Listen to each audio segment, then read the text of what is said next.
Na kwani gifts ziko nilifikirianga watu upewa gifts wakiingia nini? Ati amtaki ya business. Jesus, nataka Toyota na Talisha wakule wapi? Mimi niko job. Kwanza nataka mkuje niwafanyie brand. So nitawapea udaku na baadaye tufanye kazi. Ukweli uongo? I'm using an iPhone 14 Pro.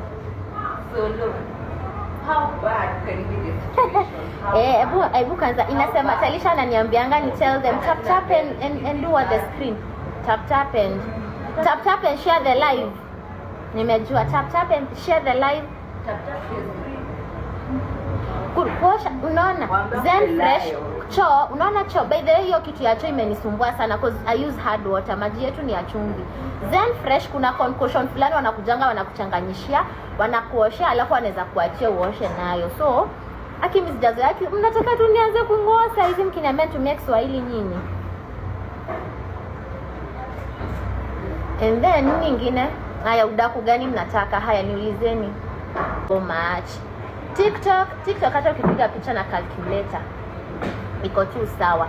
But also Instagram has high purchasing power. And ati unajibu vitu wazihusu. Wewe Tasha wewe, mimi nimesema niko kazi. My job is a digital consultant. So hata kama nawapatia udaku lazima pia ni wa educate. Ukweli uongo? By the way, I started my events business without capital. I only had 30,000 shillings.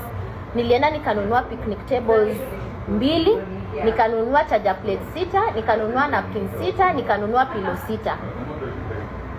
Nitawaambia udaku, so mkwe mnatuma hizo maswali hapo na wapea udaku. Na